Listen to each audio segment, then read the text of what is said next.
नित्यानंद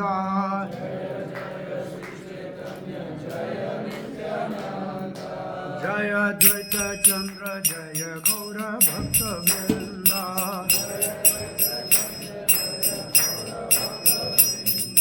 जय जय श्री चैतन्य जय नित्यानंद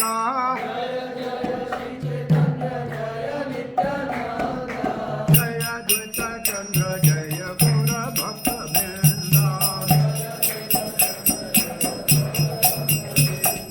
जय जय श्री चैतन्य जय नित्यानंद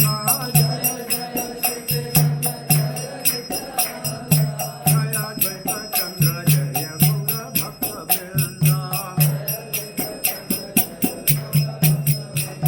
जय जय श्री चैतन्य जय नित्यानंद जय द्वैत चंद्र जय गौर भक्त वृंदा जय जय श्री चैतन्य जय नित्यानंद जय द्वैत चंद्र जय गौर भक्त वृंदा जय जय श्री चैतन्य जय नित्यानंद जय द्वैत चंद्र जय गौर भक्त वृंदा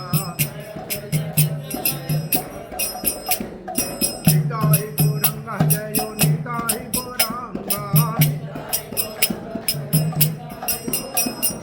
निताय गौरंग जय निताय गौरंग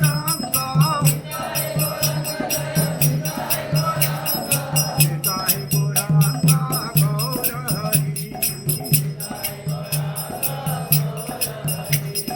गौर हरि जय गौर हरि जय गौर हरि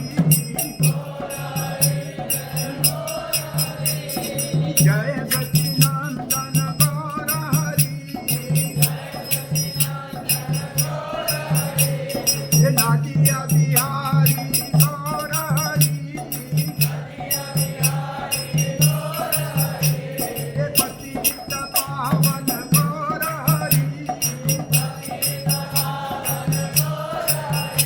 जय कलियुग अवतारी गौर हरि जय गौर हरि जय गौर हरि गौर हरि जय गौर हरि जय गौर हरि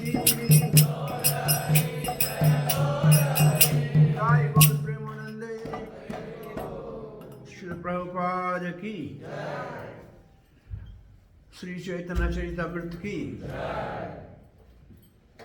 गुरवे गौरचंद्राय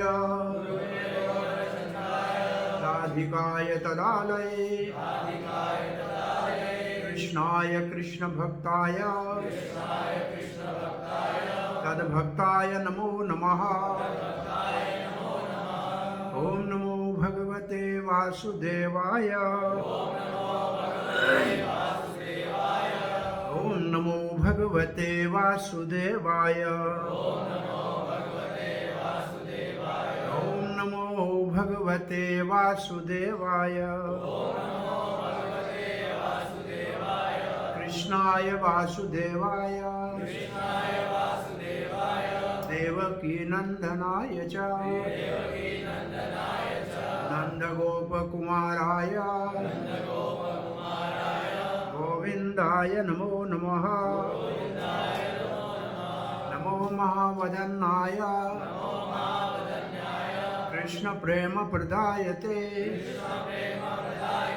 कृष्णाय कृष्ण चैतन्य नामनि गौरात्विषे नमः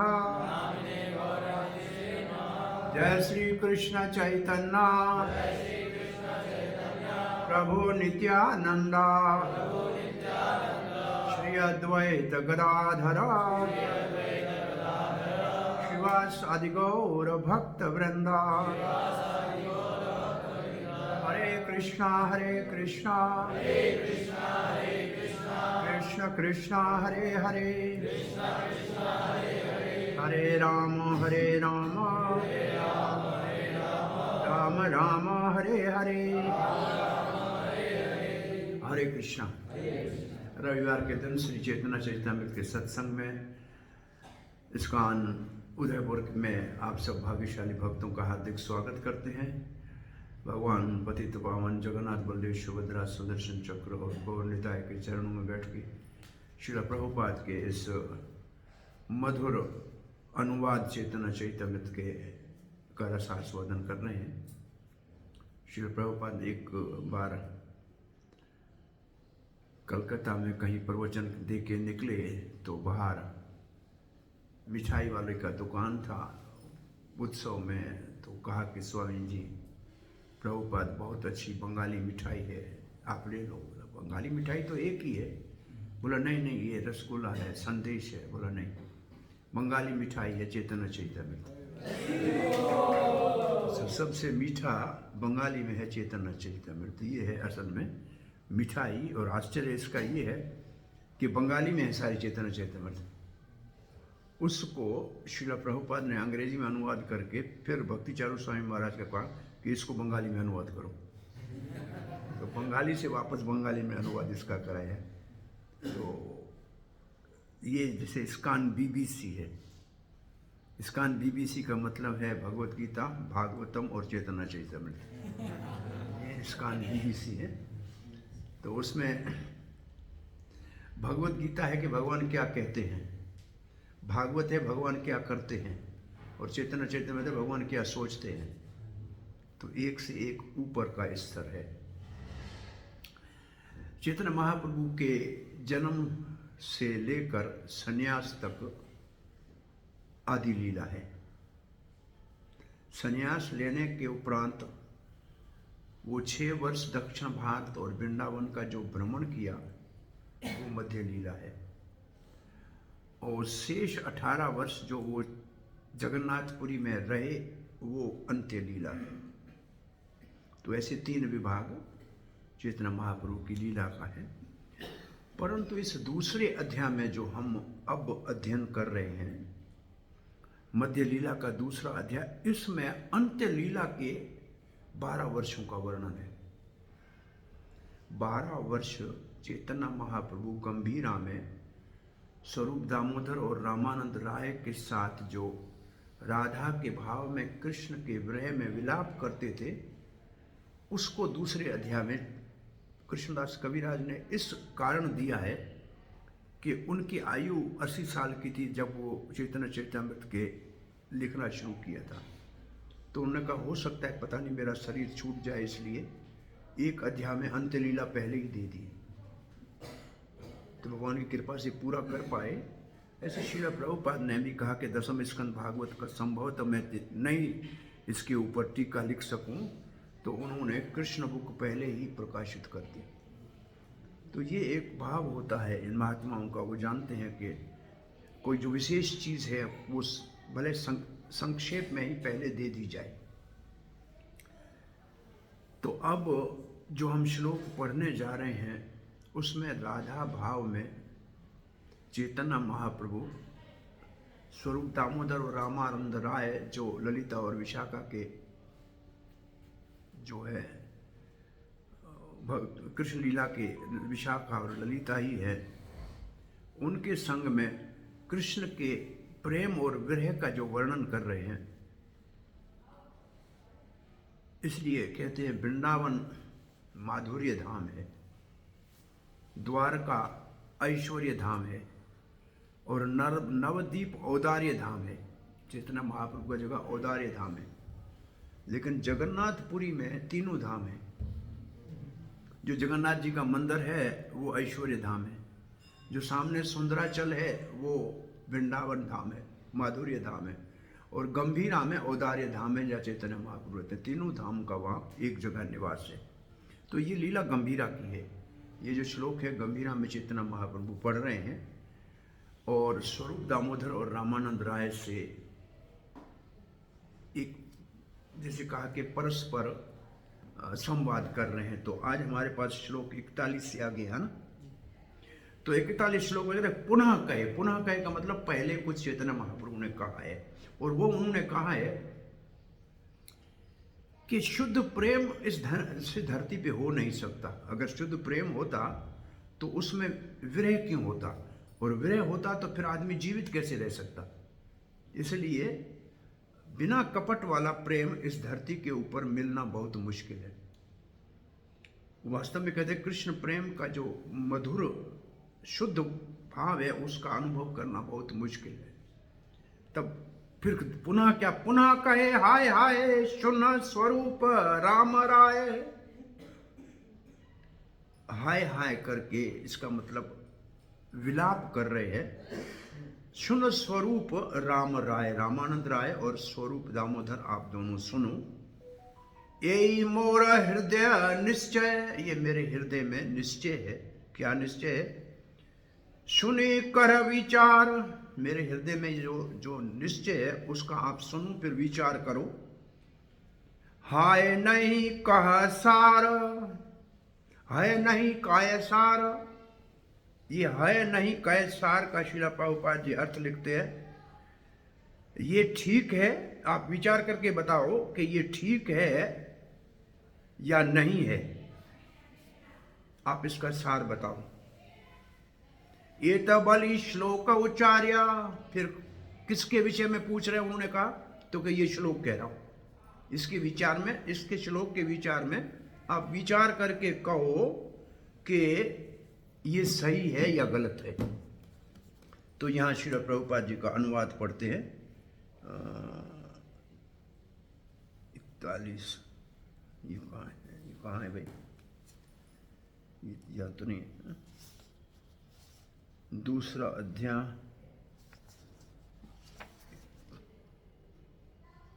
33, 43,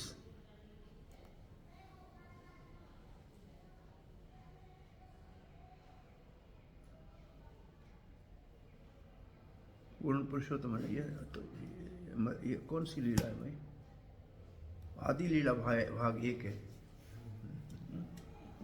तो कहा पुनः स्वरूप दामोदर और रामानंद राय को संबोधन करते हुए बहुत ही विलाप के भाव में कहते हैं, हाय हाय सुनो मेरे मित्रों, क्या मेरे हृदय में है आप जान सकते हो? क्या आप जान सकते हो?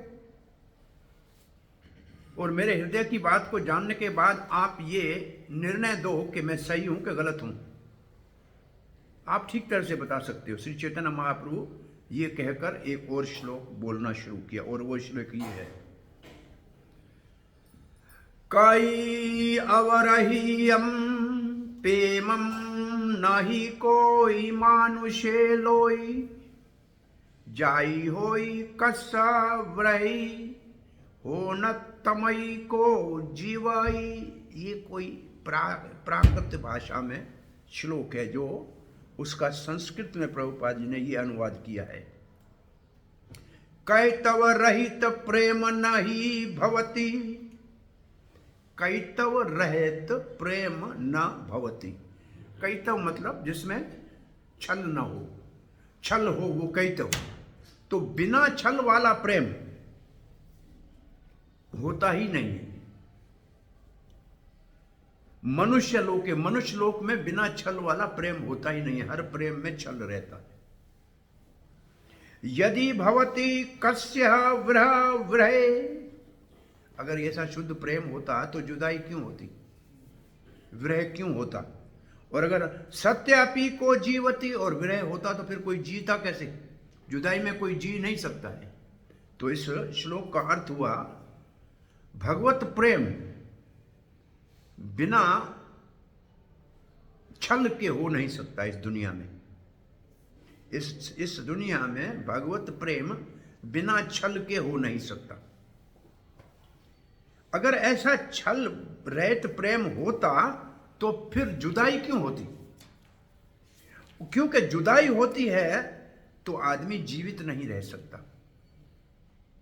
जुदाई में जीवित रहना बहुत मुश्किल है। तो ये प्राकृत भाषा में श्लोक है और इसका प्रभुपाद ने संस्कृत में अर्थ किया है। 43 श्लोक में अकैतव कृष्ण प्रेम, अब इसी को बंगाली में श्लोक में बोला है, अकैतव कृष्ण प्रेम ये न जाम्बू नद हेम। जाम्बू नद हेम, हेम का मतलब सोना। एक सोना जम्बू नदी में मिलता है। ये संस्कृत काव्य में कि ऐसा सोना कहाँ मिलेगा जैसा जम्बू नदी में मिलेगा।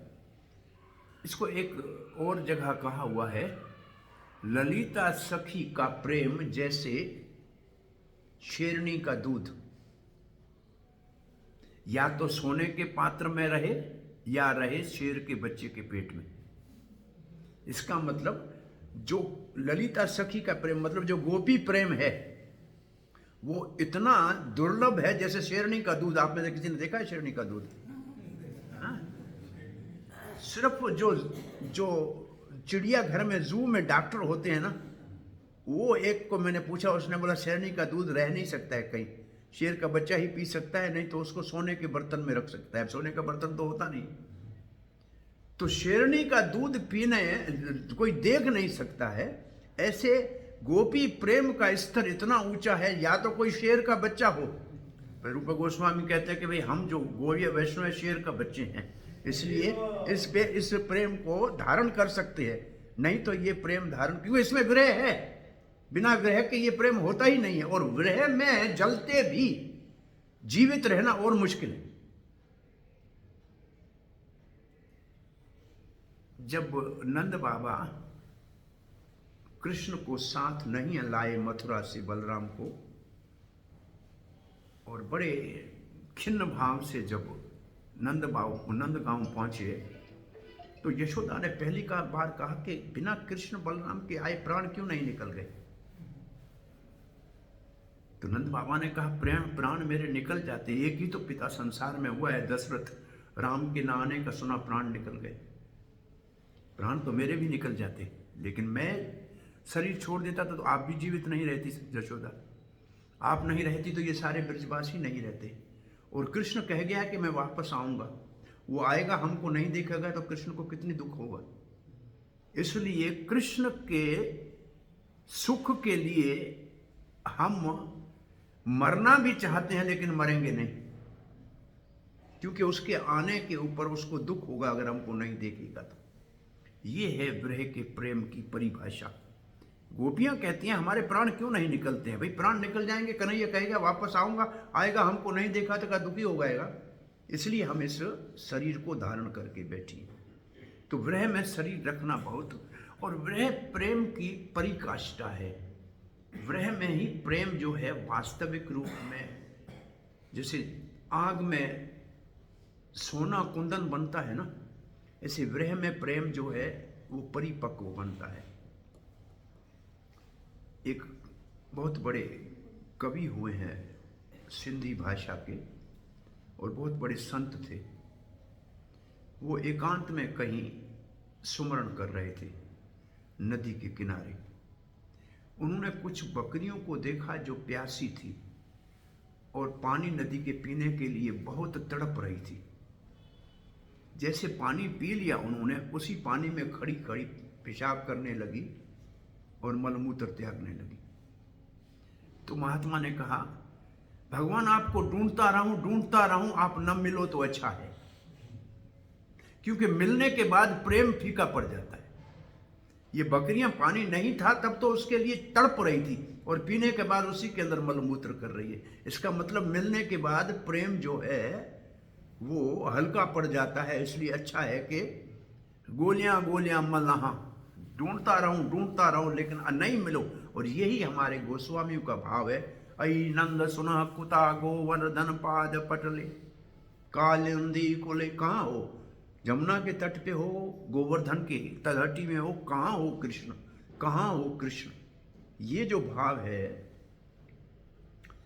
गोपियों के रास नृत्य से भगवान के अदृश्य होने के उपरांत जब गोपियों के बीच में कृष्ण प्रकट हुए, तो गोपियों ने उनसे कुछ प्रश्न पूछे कि बताओ, इनके उत्तर तो दो। कृष्ण, जो प्रेम करता है और उससे सामने वाला प्रेम करे, वो कौन होता है? आप प्रेम करो, सामने वाला प्रेम नहीं करे तो भी कोई बात नहीं, वो कौन होता है? और आप प्रेम करो सामने वाले को पता ही नहीं लगे वो कौन होता है। तो भगवान श्री कृष्ण ने पहले का उत्तर दिया, मित्र है आप प्रेम करो तो वो भी करेंगे। गोपी ने कहा ये ठीक है। बोला आप प्रेम करो सामने वाला नहीं करे तो बोला माता पिता होते हैं जो अपने बच्चों से प्रेम करते हैं, बच्चे करें ना करें। बोला ये भी ठीक है। बोला आप प्रेम करो सामने वाले को पता ना लगे। तो कृष्ण कहने लगा तीन हो सकते हैं, या तो पागल है उसको पता नहीं है कौन मुझसे प्रेम कर रहा है, या समाधि में बैठा है संत है जिसको मालूम नहीं है बाहर क्या दुनिया में हो रहा है, या कोई बड़ा कृतघ्न है जो प्रेम करने वाले को भी सामने उत्तर नहीं देता है। ये करके गोपियां एक दूसरे को देख के हंसने लगी। का पागल तो कृष्ण है नहीं, समाधि में भी नहीं है, ये बड़ा कृतघ्न है, हम इससे प्रेम करती हैं, ये हमसे नहीं करता है। तब कृष्ण ने पहली बार हाथ जोड़ के दुपट्टा लेके ऐसे कहा कि गोपियां मुझे कृतघ्न मत कहो, मुझे कृतघ्न मत कहो, मैं आपने जो मेरे लिए किया है इस ऋण को उतार नहीं सकता, न पारे हम न पारे हम, आपके कर्ज को मैं उतार नहीं सकता। मैं आपके बीच से अंतर ध्यान हो गया था, अप्रकट हो गया था आपके प्रेम को अंतरंग करने के लिए। अब आपका प्रेम मेरे होते हुए आपको मेरा प्रेम दिखाई दे रहा था, मैं नहीं हूं तब भी आपका प्रेम पक्का हो, इसलिए मैं आपके बीच से अदृश्य हो गया था। इसका भाव ये था कि 100 साल तक अब गोपियों का कृष्ण से विरह होगा, भगवान मथुरा और द्वारका चले जाएंगे, तब भी गोपियों को हर समय कृष्ण की उपस्थिति का अनुभव होता रहेगा। ऐसे उनका प्रेम अंतरंग हो गया। रुक्मणी को सिर्फ वाक का वियोग दिया भगवान ने, सिर्फ वाणी से कहा क्या मुझ में देखा था, हम तो राजा भी नहीं बन सकते हैं, हम तो निर्धन हैं, तुम शादी कर ली होती शिशुपाल से तो तुम्हारा तो भाग खुल जाता, वो तो राजा तो था। इतना कहा तो रुक्मणी तो मूर्छित हो गई। तो भगवान ने उसको चार हाथ एकदम कर दिए, दो में पकड़ लिया, एक से पंखा किया, एक से बाल संवारे। रुक्मणी जब सचेत हुई तो बोला ये तो घर गृहस्थी में हंसी मजाक होता है, अब पोते हो गए हैं, अब हम कहाँ से आपको जाने की बात है। लेकिन वाक के वेग से वो मूर्छित हो गई। और गोपियों को शरीर का वियोग 100 साल के दिए हुए कोई गोपी मूर्छित नहीं हुई, क्योंकि उनका प्रेम कितना अंतरंग था। ये भगवान ने विरह से उनके प्रेम को पकाया था। गोपियों का तो हर समय हर जगह कृष्ण ही दिखाई देता था, उसके अतिरिक्त उनको कुछ दिखाई नहीं देता था। वो तो कहती थी कृष्ण तुम्हारे हमारे मन से थोड़ी देर के लिए निकलो तो बच्चे के लिए कुछ पका ले, गाय का दूध निकाल लें तुम हमारे मन से। और हम कहते कि थोड़ी देर के भगवान हमारे मन में आ जाओ, आता नहीं, और वो थोड़ी देर के लिए निकालना चाहते थे, निकलता नहीं था। तो इतना वो एक महात्मा कहा करा, उद्धव ने देखा कि गोपी पानी भरने जा रही है, बच्चे को गोद में लिया है, हाथ में रस्सी और बाल्टी लिए, जब कुएं पे पहुंची तो रस्सी बाल्टी में बांधने के बजाय बच्चे के गले में बांध कर कुएं में डाल दी। तो उद्धव ने कहा गोपी तू भावरी हो गई, क्या कर रही है? बोला वो कृष्ण देखो कदम के पेड़ पे बांसुरी बजा रहा है। बोला कहाँ है कृष्ण? वो इतने कृष्ण में तन्मय थी, उसको देख रही थी कि बच्चा है कि बाल्टी है उसका भी पता नहीं था। तो ये जो प्रेम की परिकाष्ठा है, इसी इन भाव में चेतना भाव अकैतव कृष्ण प्रेम ये न जाम्बू न दहेम। जाबू न दहेम का मतलब जम्बू नदी के सोना जैसे है, ऐसे कृष्ण का प्रेम जो है अकैतव, बिना छल वाला है। से प्रेमा निर्लोके ना है, वो प्रेम इस दुनिया में होता नहीं है, मानव समाज में वो प्रेम होता नहीं। यदि है तार योग, अगर वो मिल जाए, योग का मतलब यहां मिलने का, अगर वो प्रेम यहां मिल जाए, ना है तभी वियोग, तो फिर जुदाई क्यों होगी? फिर तो वो अलग हो नहीं सकता है। वियोग है कहे ना जियत जिया, अगर जुदाई हो गई तो फिर जिंदा कैसे रहेंगे, जीवित कैसे रहेंगे? संभव नहीं है। शुद्ध कृष्ण का प्रेम जम्बू नदी के सोने के समान है, और वो इस मानव समाज में हो ही नहीं सकता। अगर यह होता तो जुदाई कैसे होती, और अगर जुदाई होती तो उसमें जी कैसे सकता? ये चेतना महाप्रभु राधा रानी के भाव में कृष्ण प्रेम की व्याख्या कर रहे हैं। एत कही सची सुत श्लोक पढ़ अद्भुत, ये कहने के बाद सचिसुत श्री चैतन्य महाप्रभु ने एक अद्भुत श्लोक पढ़ा। सुनी दुही एक मन हैया, दोनों स्वरूप दामोदर और रामानंद राय ये सुनकर एक मन हैया। एक मन हैया का प्रभुपाद जी शब्द अर्थ लिखते हैं, सुनी दुही एक मन हैया। एक मन हैया मतलब एकाग्र मन से दोनों ने उस श्लोक को सुना। अपन हृदय काज कहिते वासिया लाज, और इसका अर्थ लिखा है आपन हृदय काज, अपने हृदय के जो कार्य हैं उसके विषय में बोलना। वासिया मैं जानता हूं, मैं ये अनुभव करता हूं। लज्जा, मुझे लज्जा आती है। अपने हृदय की बात कहते कहते मुझे लज्जा आती है। फिर भी कही लाज बीज, लाज का, लज्जा का जो बीज है वो मैं कह रहा हूं। काइया कहाइया, तबु कही लजा बीज काया कहाइया। फिर भी मैं उसको कहने का प्रयास कर रहा हूं। सचिसुत ने कहा, एक श्लोक बोला, बड़ा अद्भुत श्लोक था। रामानंद राय और स्वरूप दामोदर ने बड़े ध्यान से उसको सुना। चैतन्य महाप्रभु कहते मुझे लज्जा आती है मेरे हृदय के विचारों को प्रकट करने में। फिर भी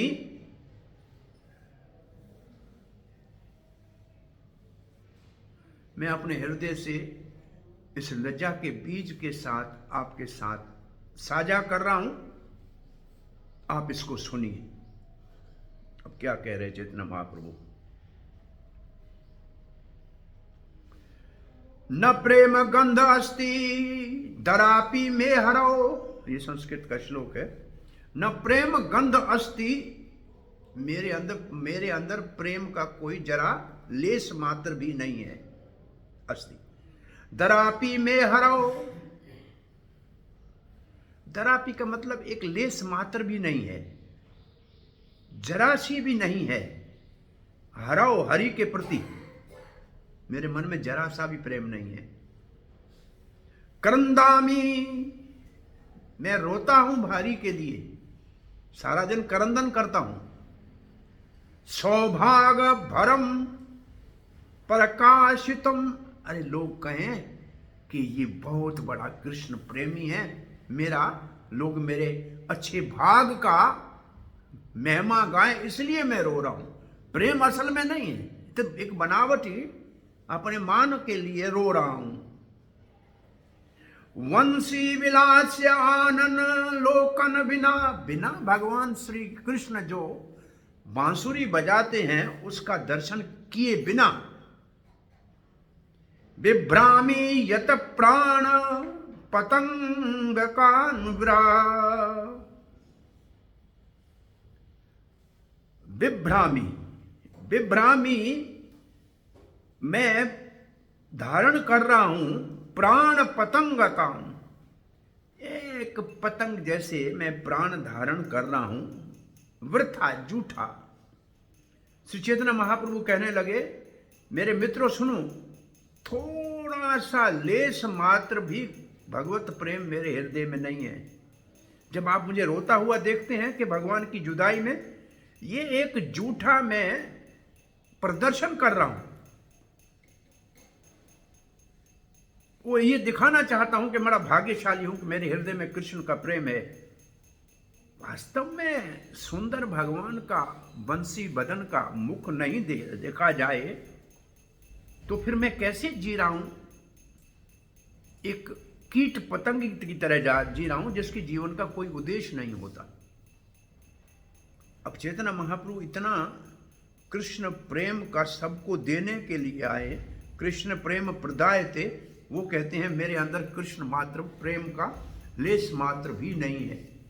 ये जो मैं क्रंदन कर रहा हूं, मैं जो रो रहा हूं कृष्ण के लिए, ये दिखावा है। मैं अपने आप को बड़ा भाग्यशाली दिखाना चाहता हूं। नहीं तो बिना मुरली मनोहर के सुंदर मुख को देखने के कैसे मैं एक कीट पतंग की तरह बिना जीवन के जी रहा हूं इस दुनिया में? इसका मतलब कृष्ण का दर्शन तो नहीं हो रहा है। ये राधा रानी का भाव है। दूरे शुद्ध प्रेम गध गंध कपट प्रेमेरा बंध। अरे शुद्ध प्रेम तो बहुत दूर है, शुद्ध प्रेम का थोड़ी सी गंध भी बहुत दूर है, उतनी सुगंध भी नहीं है शुद्ध प्रेम की। कपट प्रेम बंध, मैं तो कपट प्रेम से बंधा हुआ हूं, झूठा प्रेम है। सेह मोर नाही कृष्ण पाय, सेह मोर नहीं कृष्ण पाय, कृष्ण तो मुझे मिला नहीं, तभी करी करंदन, फिर मैं रो क्यों रहा हूं। स्व सौभाग्य, अपने सौभाग्य के लिए, वो जो संस्कृत श्लोक था उसको बंगाली में फिर लिखा है। प्रख्यापन, दिखावा कर रहा हूं। करी यह जानिए निश्चय, आप निश्चय रूप से ये जानो, वास्तव में कृष्ण प्रेम मुझसे दूर, बहुत दूर है। जो कुछ मैं वास्तव में कर रहा हूं ये झूठा प्रेम का दिखावा है। आप मुझे जब रोता हुआ देखो ना, स्वरूप दामोदर और रामानंद राय, वास्तव में ये मैं दिखावा कर रहा हूं कि मैं बड़ा भाग्यशाली हूं। इस बात को समझो, इसमें कोई संदेह नहीं है। चेतना महाप्रभु कह रहे हैं,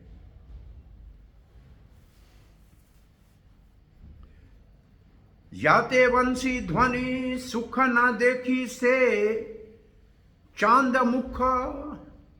याते, जब तक, बंसी ध्वनि सुख, बंसी के वादन के सुनने का सुख ना देखी, नहीं देखा। देखा कभी आपने बंसी, भगवान बंसी बजाते हैं उसका सुख देखा? चैतन्य महाप्रभु जब इस जगन्नाथ को देखते थे, वो त्रिभंग ललित बांसुरी बजाता हुआ दिखता था उनको। उनकी दृष्टि में ये ऐसे दिखता था और हर समय दिखता था। वो चटक पर्वत उनको गोवर्धन दिखता था, समुद्र उनको जमुना दिखती थी। उनका दृष्टिकोण तो हर समय वृंदावन में कृष्ण का ही दर्शन कर रहा था। लेकिन यहां कह रहे हैं यते, याते, जब तक, याते इन विच, बंसी ध्वनि सुख, बंसी की ध्वनि को सुनने का सुख ना देखी, जब तक ना देखे, चांद मुख, भगवान के मुख का तुलना कर रहे हैं, चांद जैसा मुख। कृष्ण चंद्र, कृष्ण चंद्र का मतलब 10 चंद्र तो उनके नख चंद्र, 10 नख चंद्र, नाखून जो 2 पांव के हैं वो भी चंद्रमा है। दांत 10 तो हाथों के चंद्रमा, 20 हो गए। एक मुख चंद्र, उसके ऊपर अर्ध चंद्र तिलक लगा हुआ है।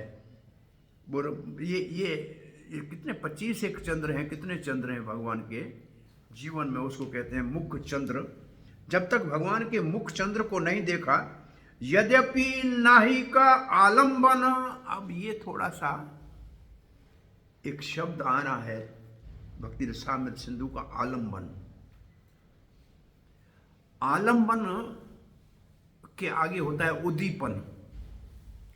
उद्दीपन का अर्थ ये है कि आप कहीं मोर पंख देखो तो आपको कृष्ण की याद आ जाए। तो कोई चीज जो कृष्ण की संबंधी है वो आपके कृष्ण की याद का उद्दीपन करता है, जगाता है। उसके बाद कृष्ण को पाने के लिए जो चेष्टा होती है उसको आलंबन कहते हैं। आलंबन का मतलब उस प्रेम को धारण करने वाला। तो ये कहते हैं यद्यपि नाही का आलंबन, मेरे मन में तो कृष्ण को पाने के लिए इच्छा ही नहीं है। निज देह करी प्रीति, मैं तो अपने शरीर से प्रेम कर रहा हूं, कृष्ण के लिए थोड़ी कर रहा हूं। केवल कामेरा रीति, अपने शरीर से प्रेम करना ये तो काम की रीति है। प्राण की टेरा करिया धारण, मैं जीवित हूं जैसे कोई कीट पतंग जी रहा है। कीट पतंग अपने शरीर के लिए जीता है, तो मैं भी अपने शरीर के लिए जी रहा हूं। कृष्ण के प्रेम के लिए जीता तो मेरे अंदर आलिंगन होता। और इसके अंदर थोड़ा सा तात्पर्य है। ये सच है कि भगवान श्री कृष्ण का मुख चंद्र मैं नहीं देख रहा हूं, मैं उसकी बांसुरी की धुनी भी नहीं सुन रहा हूं।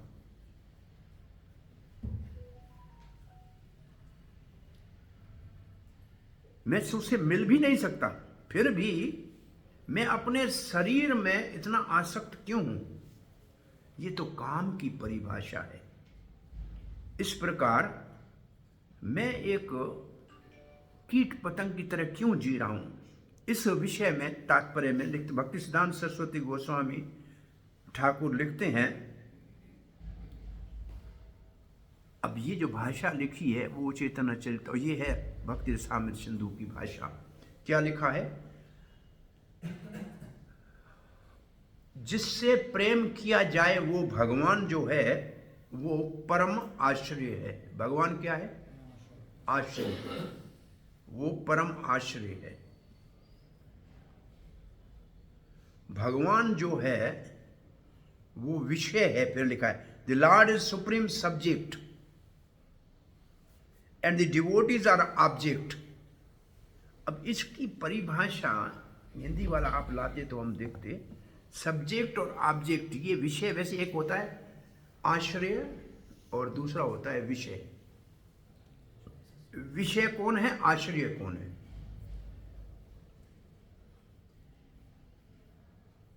सब्जेक्ट और ऑब्जेक्ट दो शब्द होते हैं। संसार में ये है कि भगवान प्रेम का विषय होते हैं, सभी उसको प्राप्त करना चाहते हैं। लेकिन भक्ति में राधा रानी के इस परिभाषा में भगवान जो है, क्या हिंदी में है क्या? हाँ, हिंदी में आश्रय और विषय का बिल्कुल उल्टा होता है इसमें सामान्य से। कृष्ण प्रेम निर्मल का अनुवाद, ये तो और कुछ है। 47 हम कहाँ हैं? हाँ, तो मात्र अपने सौभाग्य का मिथ्या प्रदर्शन करता हूं, ये हमने पढ़ लिया। तात्पर्य, श्री भक्ति सिद्धांत ठाकुर कहना चाहते हैं कि प्रिय परमेश्वर का प्रेम ही परम आश्रय है। वो तो ठीक है, हमने कह लिया। अब क्या लिखते हैं? प्रिय परमेश्वर ही परम आश्रय है, भगवान ही आश्रय, भगवान ही परम विषय है। सब्जेक्ट परम विषय है और भक्त आश्रय है। अब ये देखो, ये है उल्टी परिभाषा। सामान्य लोग से, जैसे भागवत के 10 विषयों में आश्रय है कृष्ण, 9 विषय कृष्ण एक को प्राप्त करने के लिए। लेकिन राधा रानी के लिए कृष्ण विषय हो जाता है। देखा, भगवान परम विषय है, भगवान परम विषय है और भक्त आश्रय है। उल्टा हो गया, भगवान विषय है और भक्त आश्रय है। और फिर लिखते हैं विषय तथा आश्रय का मिलन आलंबन कहलाता है। आलंबन की परिभाषा क्या है? विषय और आश्रय का मिलन। तो यहां विषय है कृष्ण और आश्रय है भगवान। जो भगवान के आश्रित है भक्त, उसके जीवन का विषय है भगवान को पाना। इन दोनों का जब मिलन होता है उसको आलंबन कहते हैं। तो आलंबन का अर्थ है आश्रय और विषय का मिलन। देखो, पहले लिखा है कि भगवान प्रेम ही भगवान आश्रय है सबके लिए, परंतु भक्त के लिए वो विषय है। राधा रानी के लिए कृष्ण विषय है और राधा रानी आश्रय है। आश्रय यहां का अर्थ है राधा रानी कृष्ण के ऊपर आश्रित है और कृष्ण ही उसके जीवन का विषय है। और इन दोनों का मिलन आलंबन कहलाता है। उद्दीपन फिर आलंबन। अगर किसी चीज को देखें तो फिर उस चीज के माध्यम से भगवान को मिलने की तीव्र इच्छा हो तो उसको आलंबन कहते हैं। तो ये बहुत सा चीजें, ये सारा भक्ति रसामृत सिंधु का जो 19वें अध्याय के बाद का है ना, उसमें ये सब चीजें हैं। विषय क्या है, आलंबन क्या है, उद्दीपन क्या है, प्रेम कैसे बनता है, जो भगवत प्रेम है वो कैसे बनता है। प्रेम का मतलब है रस। रस कैसे बनता है भाई? कोई फल हो, फिर उसको धो, फिर उसको मिक्सी में डालो या जूसर में डालो, फिर रस बनेगा। तो रस बनने के लिए कोई 5 चीजें चाहिए तब रस बनता है। स्थाई भाव पहले जागृत हो जाए, सखा भाव, दास्य भाव, वात्सल्य, कोई भी एक भाव पहले वो भाव हो, उसके ऊपर सात्विक भाव, संचारी भाव और अनुभाव, और एक पर शब्द और है, प्रभाव है, क्या है, ये 4 और इकट्ठे होके उस स्थाई भाव के ऊपर प्रभाव डालते हैं तो रस बनता है। तो जो पहला है प्रभाव, उसमें है उद्दीपन और आलंबन, और अनुभाव में है कि मानो कि अब आरती हो रही है तो आप क्या करेंगे, भागते हुए मंदिर में आएंगे। अनुभाव का मतलब ये है कि जब सामने कृष्ण आ रहा है तो उसको लिए आरती लेके खड़ा होना वॉलंटरली, अपनी इच्छा से। और फिर अनुभव, ये अनुभव है। और अष्ट सात्विक भाव क्या है, आपके इच्छा से नहीं, अपने आप रोमांच हो जाए, आंखों में आंसू हो जाए, उस मिलन का विचार आते हैं, ये हो गया अष्ट सात्विक भाव। फिर 33 संचारी भाव है, वो जब इकट्ठे होते हैं तब जाके प्रेम प्रकट होता है। तो प्रेम को प्रकट होने के लिए ये 5 चीजें चाहिए।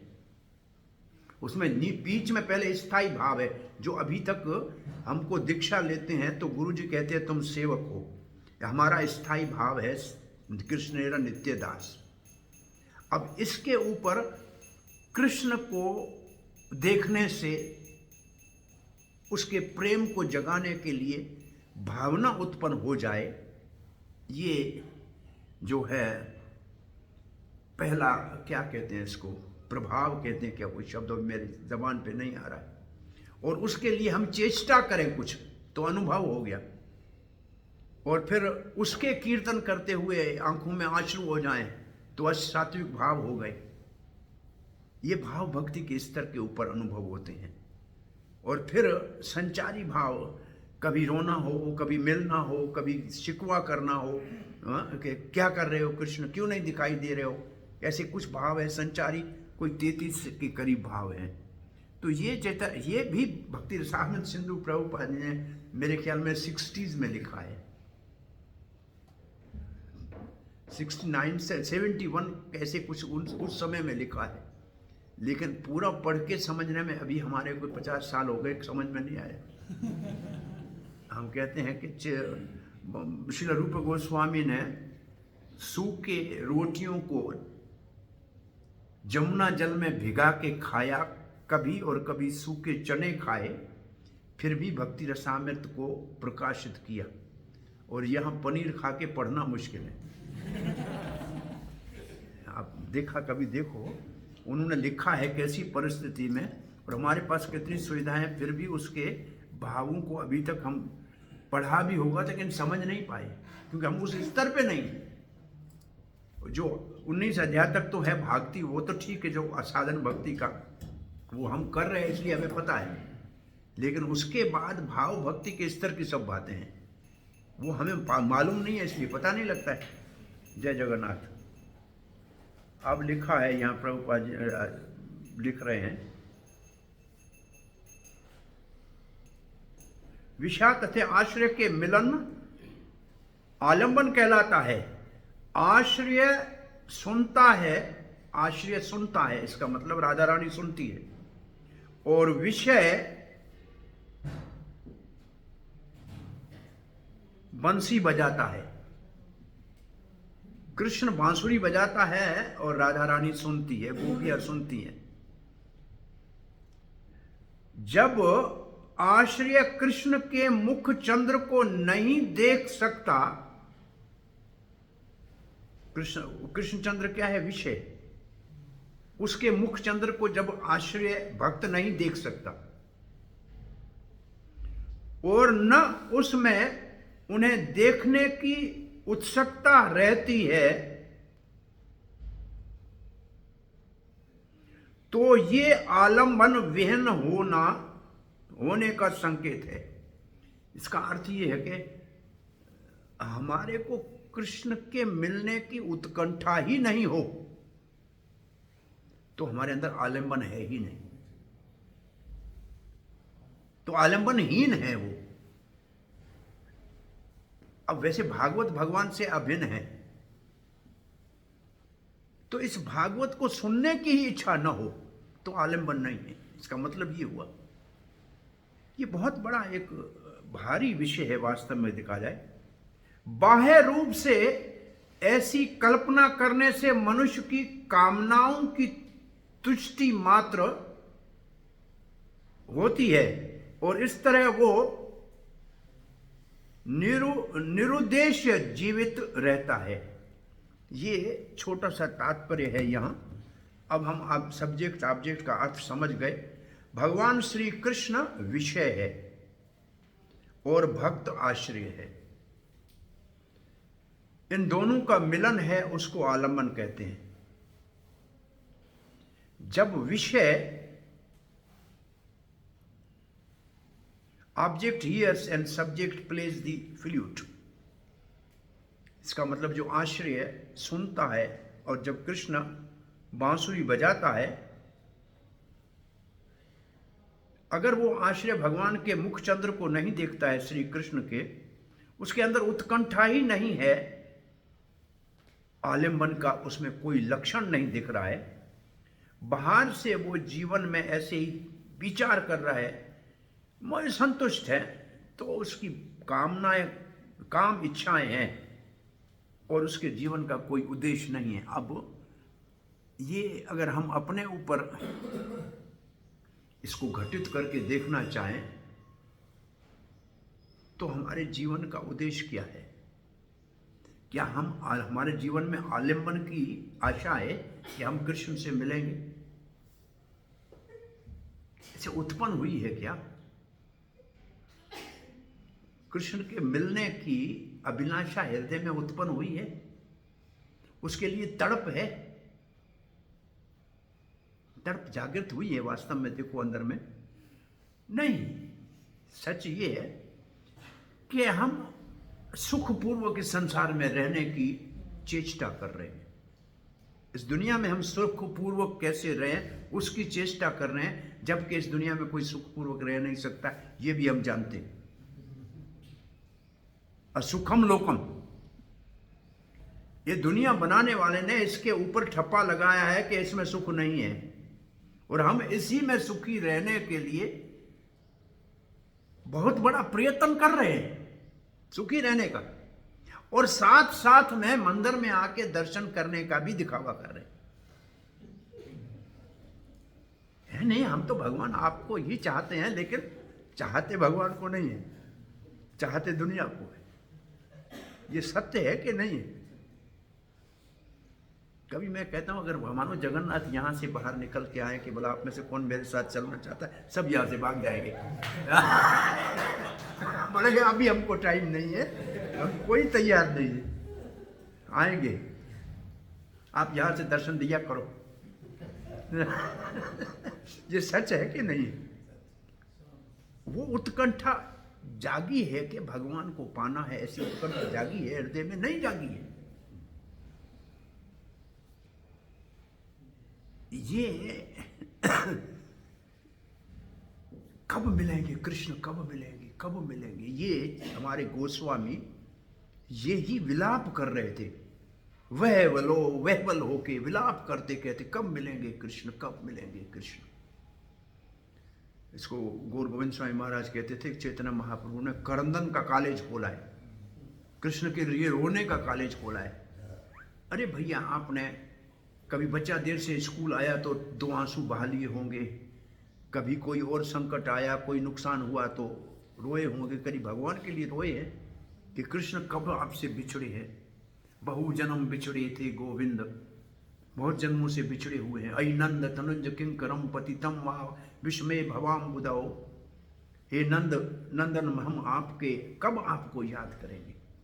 नयनम गलदश्रुधारया, कब आंखों से धारा, कहां कब भई? भगवान को पाने के लिए इच्छा कहां उत्पन्न हुई है? ये तीव्र इच्छा तब उत्पन्न होगी जब भगवान की सेवा में हम इतने संलग्न हो जाएं कि भगवान हमको ढूंढने के लिए आए कि कौन मेरी सेवा कर रहा है। भक्ति सिद्धांत सरस्वती महाराज इसके लिए कहते हैं कि तुम भगवान को देखने का प्रयास करोगे तो कोई संभव नहीं है, लेकिन भगवान के लिए ऐसी सेवा करो कि भगवान आपको देखने के लिए आ जाए। इसका अर्थ है कि हमारे अंदर इच्छा उत्पन्न हो तो भगवान हमारे ऊपर कृपा करेंगे। तो भगवान के मिलन की इच्छा है कि नहीं है, तो हमारा जीवन बिना निरार्थिक जीवन है, अपने सुख के लिए जी रहे हैं, कृष्ण के सुख के लिए जी रहे हैं या अपने सुख के लिए जी रहे हैं। ये क्योंकि ये अंत लीला के श्लोक बहुत गंभीर है वास्तव में। कृष्ण प्रेम सुनिर्मल ये न शुद्ध गंगा जल। कृष्ण प्रेम सुनिर्मल, भगवान श्री कृष्ण का प्रेम इतना निर्मल है, अति निर्मल है। निर्मल का मतलब जिसमें कोई मल नहीं है। मल का मतलब अपने कामनाएं नहीं है, अपने स्वयं के सुख की कामना नहीं है। सुनिर्मल का मतलब इतना बिना मल के है। और मल कौन सा है? मल है अपनी इच्छाएं, अपने सुख की इच्छा नहीं है। ये है कृष्ण प्रेम सुनिर्मल ये न शुद्ध गंगा जल। गंगा जल कितना शुद्ध है, उसमें कितने नाले पड़े फिर भी वो कभी भी बुरा खराब होता ही नहीं है, वो तो गंगा जल ही कहलाएगा। तो गंगा जल जैसे शुद्ध है ऐसे कृष्ण प्रेम शुद्ध है।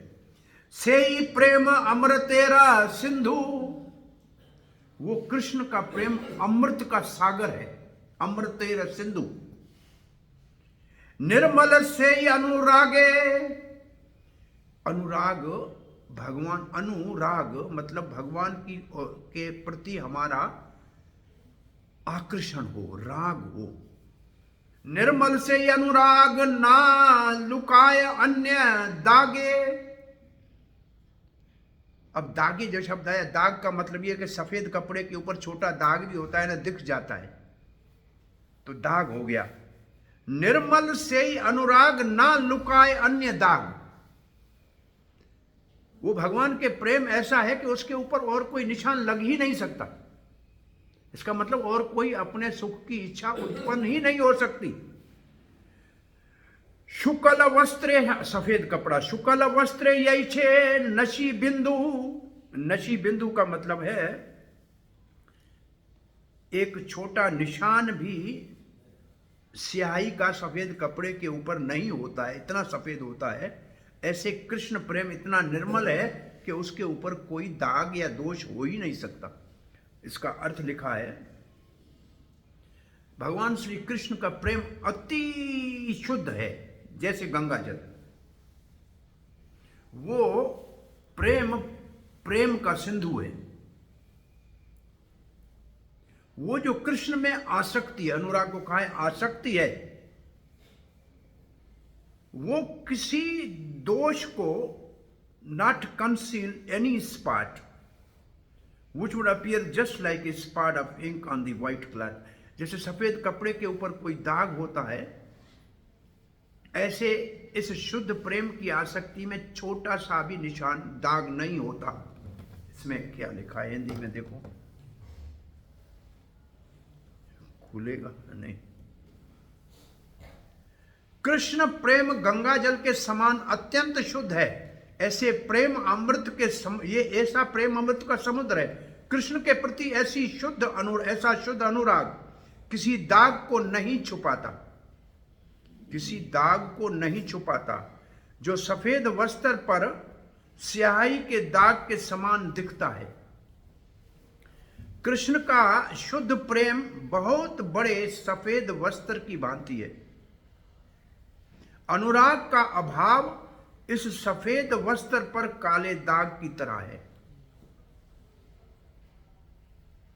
जिस प्रकार काला धब्बा दूर से दिखता है, उसी तरह शुद्ध भगवत प्रेम के स्तर पर इस प्रेम का अभाव सुस्पष्ट दिखता है। ये श्लोक को कैसे समझेंगे? इसका अर्थ ये है, अगर भगवत प्रेम हमारे अंदर नहीं है तो जैसे सफ़ेद कपड़े के ऊपर निशान दिख जाएगा, निशान काला, ऐसे हमारे जीवन में दिख जाएगा कि हमारा कृष्ण के प्रति शुद्ध प्रेम नहीं। वो धब्बा दिख जाएगा, धब्बा दिख जाएगा। और वो धब्बा क्या है वास्तव में? अपने इंद्रिय तृप्ति का भावना। शुद्ध प्रेम सुख सिंधु पाए तार एक बिंदु। भगवान का शुद्ध प्रेम सुख का सागर है। अगर किसी को उसका एक बूंद भी मिल जाए, एक बिंदु भी मिल जाए, से ही बिंदु जगत डुबाए। उतने एक बिंदु मिलने से ये सारा जगत हमारे लिए डूब गया, हमारे लिए रहा ही नहीं। दुनिया ही समाप्त हो गई, भोग समाप्त हो गया। कहीं बारे योग्य नहीं तथापि बाहुल है। अरे वो प्रेम मेरे पास है ही नहीं, फिर भी मैं पागल की तरह प्रेम का दिखावा कर रहा हूं। कहले वाक्य बा पाती आए। कैसा कोई मेरे ऊपर विश्वास करेगा कि मेरे अंदर ऐसा प्रेम है? क्या लिखा है इसको देखो। शुद्ध कृष्ण प्रेम सुख के सागर जैसा है। यदि किसी को उसकी एक बूंद भी मिल जाए तो इस बूंद में सारा संसार डूब सकता है। यद्यपि ऐसे भगवत प्रेम को व्यक्त करना उचित नहीं है, तथापि एक उन्मत्त व्यक्ति उसे कह देगा, किंतु उसके कहने पर भी उस पर कोई विश्वास नहीं करता। अब ये चैतन्य महाप्रभु अपने भाव को कह रहे हैं। वो पागल हो जाएगा वास्तव में। ऐसा प्रेम कहा नहीं जा सकता है। वो पागल हो जाएगा, परंतु अगर वो कहेगा तो उसके ऊपर विश्वास कौन करेगा कि वो कृष्ण से प्रेम करता है। यही मत दिने दिने स्वरूप रामानंद सने। ऐसे हर दिन के बाद दिन स्वरूप दामोदर और रामानंद राय के साथ संगे निज भाव करे ना विदित। अपने हृदय में जो भाव होते थे उनको प्रकाशित करते थे।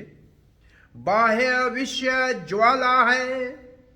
बाहर से ऐसे दिखता था कि चैतन्य महाप्रभु उस कृष्ण प्रेम के अभाव में जल रहे हैं। विषय ज्वाला, विष ज्वाला, विष ज्वाला। विष का मतलब जैसे बाहर से जहर किसी ने शरीर के ऊपर किसी ने तेजाब फेंक दिया है। हाँ, तेजाब शरीर के फेंक दिया है, बाहर से जल रहे हैं, भीतरे आनंदमय, अंदर में बहुत बड़ा सुख है। कृष्ण प्रेमार अद्भुत चरित। कृष्ण भर प्रेम इसलिए अद्भुत है, बाहर से दुखी होगा और अंदर से आनंद में होगा। बाहर से दुखी होगा, अंदर में आनंद होगा। इसका दूसरे श्लोक में उदाहरण दिया हुआ है, और वो उदाहरण ये दिया है,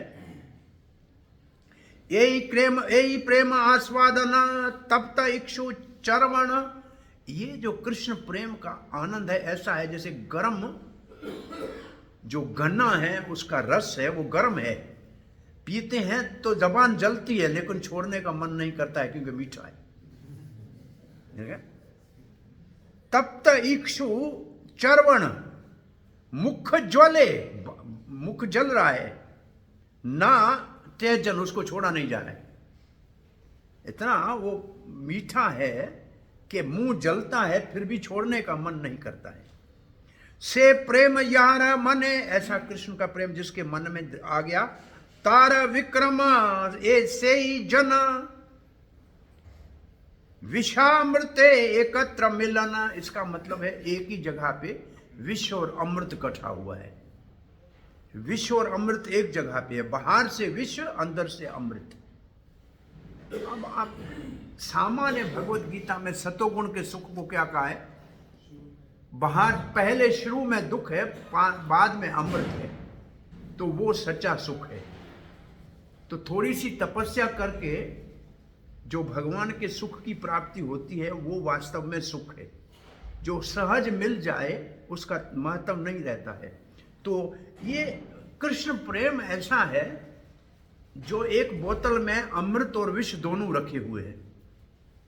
विष और अमृत एक बोतल में, इसका मतलब बाहर से कृष्ण की जुदाई के लिए क्रंदन करेगा, तड़पेगा, लेकिन अंदर में बहुत आनंद होगा क्योंकि ये तड़पन कृष्ण को आकर्षण करती है। ये तड़प जो है कृष्ण को आकर्षित करती है। इसलिए अंदर में आनंद ही आनंद होगा। बाहर से दुख दिखेगा, लेकिन अंदर वो वास्तव में दुख नहीं है, वो अंदर का दुख है ही नहीं। पीड़ाभीर नव काल कूट कटुता ग्रवस्य निर्वासनो निस्यन्देन मुदान सुधा मधुरी महंकार संकोचन प्रेम सुंदरी नंद नंदन परो जागृति यस्यांतरे ज्ञान्ते स्फुटं अस्य वक्र मधुरासते नैव विक्रांतयः। अरे मेरे प्रिय मित्रों, चेतना महाप्रभु कहते हैं रामानंद राय को, उन दोनों को कहते हैं। इस प्रकार चेतना महाप्रभु नित्य प्रति इन भावों का आनंद लेते और इन भावों को स्वरूप तथा रामानंद के सामने प्रकट करते। ऊपर से तो ये दारुण कष्ट प्रतीत होता, ये पहला श्लोक था। मानो महाप्रभु किसी विषैले प्रभाव से पीड़ित हैं, किंतु हृदय में वे आनंद का अनुभव करते। कृष्ण के दिव्य प्रेम का यही गुण है। ये पहला श्लोक था, हमने पढ़ा। अब ये जो पढ़ा ये है, जो ऐसे भगवान प्रेम का आस्वादन करता है वो इसकी तुलना गर्म गन्ने के से करता है। गर्म गन्ने को यदि कोई चबाता है तो उसका मुख जलता है, फिर भी वो उसे छोड़ नहीं सकता। इसी प्रकार किसी में यदि लेस मात्र भी भगवत प्रेम हो तो वो इसके सशक्त प्रभाव का अनुभव कर सकता है। इसकी तुलना अमृत और विष के मिश्रण से ही की जा सकती है। अब ये हमने जो श्लोक पढ़ा संस्कृत का,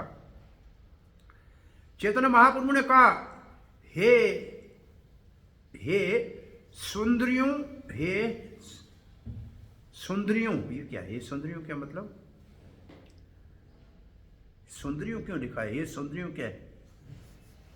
माय डियर ब्यूटीफुल फ्रेंड, अंग्रेजी में माय डियर ब्यूटीफुल फ्रेंड, उसको लिखा है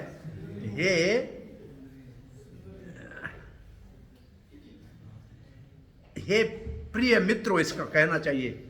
यदि कोई भगवत प्रेम अर्थ, भगवत प्रेम क्या है? अर्थात नंद महाराज के पुत्र कृष्ण के प्रति प्रेम जागृत कर लेता है तो उसके हृदय में इस प्रेम के कड़वे तथा मीठे सभी प्रभाव प्रकट हो जाते हैं।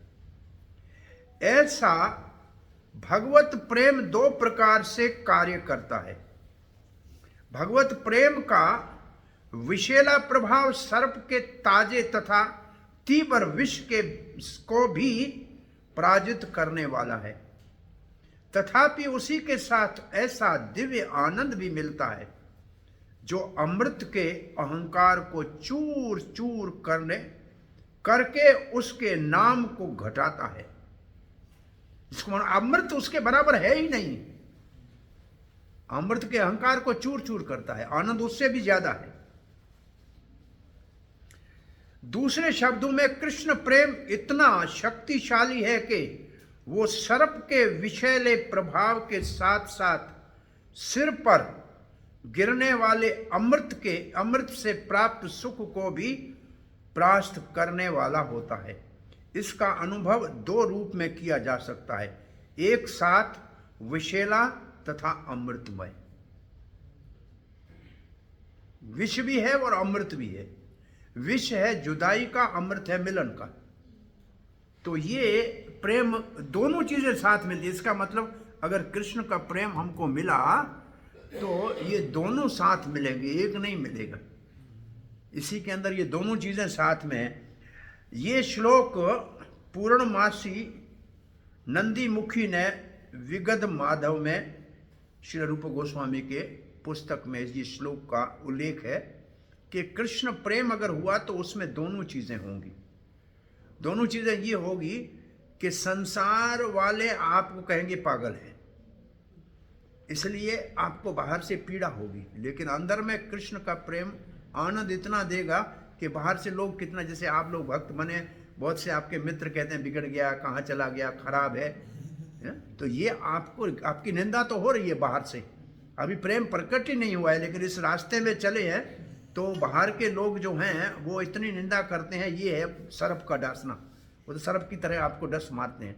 लेकिन अंदर से जो कीर्तन में सुख मिलता है, भगवान के भक्ति में, कथा में, कीर्तन में जो सुख मिलता है, वो सुख इतना अधिक है कि बाहर वाले लोगों का ऐसा हमारे ऊपर जो लांछन करते हैं वो उसके सामने कुछ भी नहीं, उसकी हमें परवाह भी नहीं होती। ये हम अपने स्तर पे देखें तो इसका अर्थ ये है, आप सब देखो आपके समाज के अंदर, अब जाते नहीं हो पार्टी में, सब लोग क्या कहते हैं, पुराने जो लोग थे वो ऐसे ही कहते हैं जैसे सांप डसता है, उनका मन ये है। लेकिन आपको यहाँ कथा में, कीर्तन में इतना आनंद आता है, तो ये आनंद इतना महान है, ये तो कृष्ण प्रेम का अभी झलक भी नहीं है।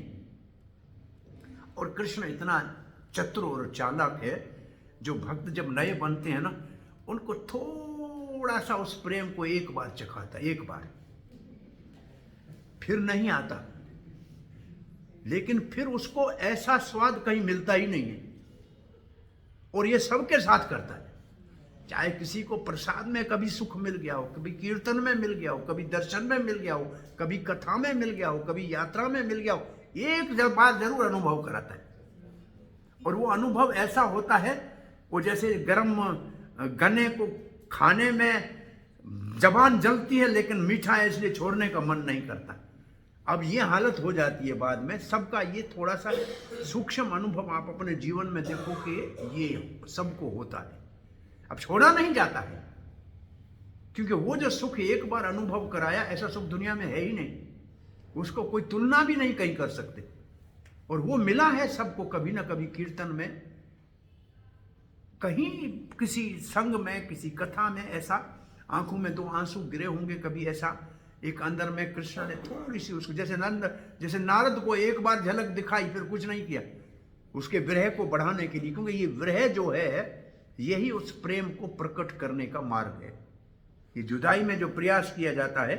तो अब मेरे ख्याल में समय हो रहा है, एक श्लोक आगे देखें क्या कहता है। ये काले देखे जगन्नाथ श्री राम सुभद्रा साथ। चलो अच्छा है, ये श्लोक आज अच्छा ही लग रहा है, आप देख लो। ये काले देखे, जिस समय चैतन्य महाप्रभु देखते थे जगन्नाथ श्री राम, जगन्नाथ के साथ बलराम, सुभद्रा साथ, तीनों को साथ, तभी जाने आइलाम कुरुक्षेत्र। तब चैतन्य महाप्रभु समझते हैं कि मैं कुरुक्षेत्र आ गया। सफल हैला जीवन ना, तभी जाने आइला कुरुक्षेत्र, सफल हैले जीवन, देखी लो पदम लोचन। मेरा जीवन सफल हो गया, मैं पदम लोचन, कमल नयन भगवान का दर्शन कर लिया। जुड़ाइला तनु मन नेत्र, अब भगवान से आंखें मिला ली। जुड़ाइला तनु मन नेत्र। अब क्या कहते हैं चैतन्य महाप्रभु के इस श्लोक में, आप इसको देखिए, इसका सुख लीजिए। श्री चैतन्य महाप्रभु गरुड़ स्तंभ के पास, ये इसके आगे वाला क्या, खड़े रहकर भगवान जगन्नाथ का दर्शन करते थे। भला उस प्रेम के, और ये इससे पहले वाला होना चाहिए, ये है जब श्री चैतन्य महाप्रभु जगन्नाथ जी के को श्री बलराम तथा सुभद्रा के साथ देखते तो वे तुरंत सोचने लगते कि वो कुरुक्षेत्र पहुंच गए हैं, जहां वे सब आए थे। इसका मतलब कृष्ण, बलराम, सुभद्रा ये सब कुरुक्षेत्र आए थे। तब राधा रानी वहां गई थी नंद बाबा के साथ, और उनका मिलन हुआ था। तो ये चैतन्य महाप्रभु को राधा रानी के भाव में विचार आया था। वे अपने जीवन को कृतार्थ समझते, क्योंकि उन्होंने उन कमल नयन के दर्शन किए हैं जो अपने दर्शन से तन, मन तथा नेत्रों को शांत करने वाला है। तो कुरुक्षेत्र, भक्ति सिद्धांत शिव सरस्वती कहते हैं, कुरुक्षेत्र में राधा रानी का जो भाव है जब सूर्य ग्रहण हुआ था और सारे राजा धरती के कुरुक्षेत्र आए थे, तो भगवान श्री कृष्ण अपनी रानियों के साथ, बलराम सुभद्रा ये सब लोग वहाँ आए थे। उस समय नंद बाबा भी सारे गोपगण के साथ, राधा रानी और गोपियों के साथ वृंदावन आए थे।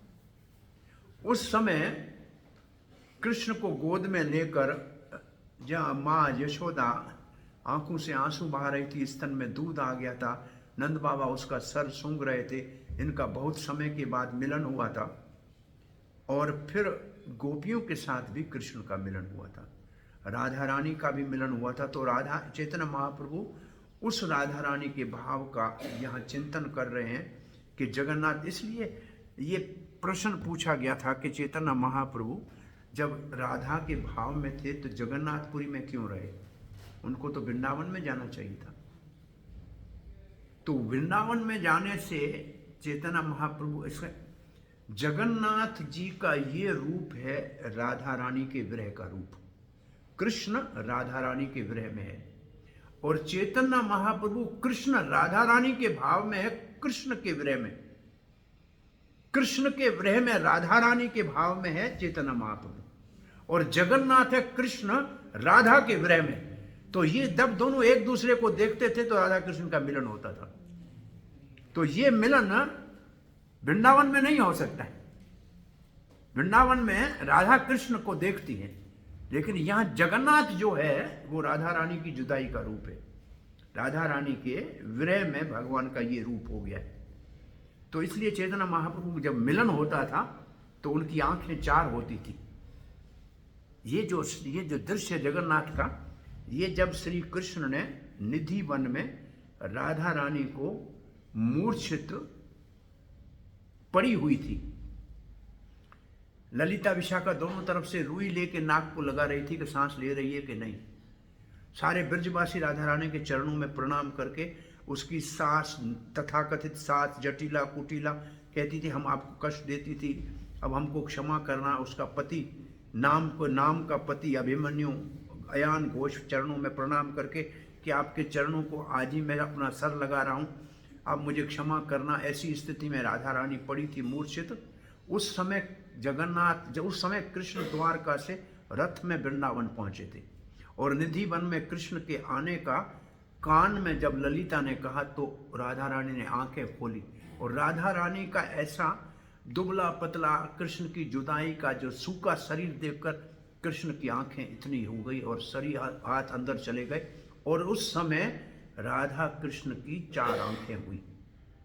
100 साल के बाद राधा कृष्ण का वापस मिलन हुआ। तो और जगन्नाथ और चैतन्य महाप्रभु जगन्नाथपुरी में जब जगन्नाथ का दर्शन करते थे तो वो दृश्य जो कृष्ण राधा रानी को वैसे देख रहा था, तो वो राधा रानी के भाव में कृष्ण जगन्नाथ कृष्ण की ये स्थिति हो गई। और अब चैतन्य महाप्रभु राधा के भाव में है कृष्ण को मिलने के लिए, और कृष्ण है राधा को मिलने के लिए। ये इसलिए जगन्नाथपुरी का जो दर्शन है ये विशेष दर्शन चैतन्य महाप्रभु के लिए है। गरुड़ेरा सनिधाने रही करे दर्शने। चैतन्य महाप्रभु गरुड़ के पास खड़े होकर दर्शन करते, क्यों? आगे क्यों नहीं जाते थे? गरुड़ स्तंभ के पास आप दर्शन करेंगे ना तो मात्र जगन्नाथ दिखाई देगा, न सुभद्रा दिखाई देगी न बलराम देगा, क्योंकि राधा रानी के रूप में बलराम के सामने कृष्ण के पास नहीं जा सकती राधा रानी, तो रसाभास हो जाएगा। गरुड़ स्तंभ से सिर्फ कृष्ण दिखता था और कोई नहीं देखता था, तो दोनों की आंखें चार होती थी और बलराम और सुभद्रा नहीं देखते थे।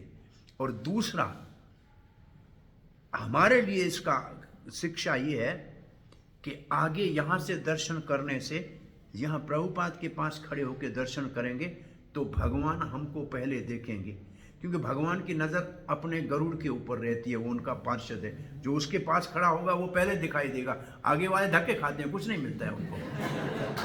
आगे वालों को धक्के मिलते हैं वास्तव में। जैसे प्रभुपाद पीछे होते हैं ना, वहाँ जो खड़ा होगा उसको कृष्ण देख लेगा, बाकी तो ऐसे धक्के खा के लौट के चले जाएंगे। तो पीछे खड़े होने का सबसे बड़ा लाभ है कि भगवान की दृष्टि उसके ऊपर पड़ेगी। गरुड़ सनिधाने रही करे दर्शन, से आनंद की कही बा बले, गरुड़ स्तंभेर तले ऐसे एक निमन खाले। इसका मतलब क्या है?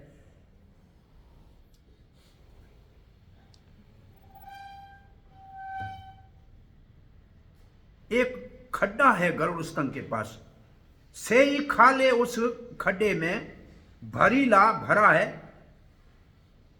अश्रु जले वित ये कहते गरुड़ स्तंभ के पास जब देखते थे तो चैतन्य महाप्रभु के आंसू से आंखों से इतने आंसू गिरते थे कि नीचे एक खड्डा था वो भर जाता था।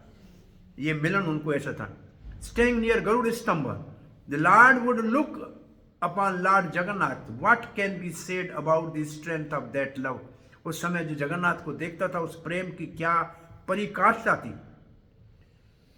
धरती के ऊपर कालम गरुड़ स्तंभ के पास में एक बहुत बड़ा खड्डा था और उस खड्डे में चैतन्य महाप्रभु के आंसू से वो खड्डा भर जाता था। प्रभुपाद जी लिखते हैं कि जगन्नाथ के मंदिर में गरुड़ स्तंभ है, उसको गरुड़ स्तंभ कहते हैं, और उसके नीचे एक खड्डा है और उस खड्डे में भगवान चैतन्य महाप्रभु के आंसुओं से वो भरा होता था। अब जाके देखना 54 श्लोक तक हमने पढ़ा, कथा को यहाँ विराम देते हैं। तो खड्डे में, तो आप वहाँ जगन्नाथ गरुड़ स्तंभ के पास खड़े होते हैं तो आपको आंसू आते हैं क्या? हाँ, कुछ नहीं होता, नहीं भीड़ दिखती है। वो भगवान का मिलन होता, वहाँ से आंखों से आंसू रहते उस जगह के ऊपर। तो ये सब वो चैतन्य महाप्रभु की 12 साल जब वो जगन्नाथपुरी में रहे और रोज सुबह गंभीरा से जगन्नाथ का दर्शन करते थे, तब उनकी ये स्थिति होती थी। फिर वहाँ से प्रसाद लेके सीधे हरिदास ठाकुर को देने के लिए आते थे। हरिदास ठाकुर के लिए, अब भाग्य तो हरिदास ठाकुर का देखो कि जगन्नाथ स्वयं चल के उनको दर्शन देने के लिए आते थे और जगन्नाथ का प्रसाद अपने साथ लाते थे। इसका मतलब जो हरे कृष्ण महामंत्र जपने वाले हैं उनको भगवान स्वयं देखने के लिए आएंगे, इसलिए अच्छी तरह से जप किया करो। हरे कृष्णा हरे कृष्णा कृष्णा कृष्णा हरे राम राम राम हरे। तो आज हमने जो पढ़ा उसमें हमारे लिए प्रेरणा ये है कि हमारे अंदर उत्कंठा उत्पन्न होनी चाहिए कि भगवान श्री कृष्ण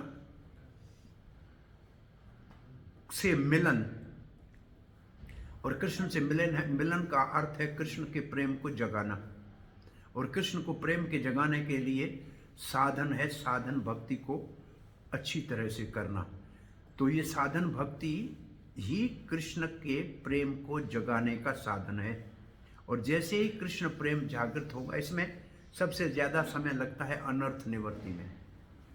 अनर्थ निवृत्ति से आगे निष्ठा तक पहुंच गए तो फिर कृष्ण प्रेम बहुत दूर नहीं है। जैसे पहाड़ के ऊपर गाड़ी चढ़ती है तो बहुत जोर लगता है, ऐसे अनर्थ निवृत्ति से निष्ठा है पहाड़ की चोटी, वहां तक जाने में बहुत समय लगता है। निष्ठा तक पहुंच गए तो पीछे उतरना है तो अपने आप उतर जाएंगे, कोई प्रयास नहीं करना है। तो कृष्ण प्रेम तक पहुंच गए। और निष्ठा के प्राप्ति के लिए हमारे पास एक ही सरल साधन है, वो है नित्यम भागवत सेवा। नित्यम भागवत सेवया भक्तिर्भवती नैष्ठिकी। निष्ठा तक पहुंचने का प्रभुपाद ने हमको सरल साधन दिया है, रोज भागवत का श्रवण करना। आ नहीं सकते हैं तो घर में बैठे करें, लेकिन भागवत को रोज सुनने का नियम बनाएंगे तो निष्ठा वाली भक्ति जल्दी प्राप्त होगी। नहीं तो अनर्थ निवृत्ति में जन्म लग जाता है, बहुत समय लगता है। पाप नाश हो गए, जब से आपने माला हाथ में ली पाप चले गए, कर्म चले गए, लेकिन अपराध चालू हो गए।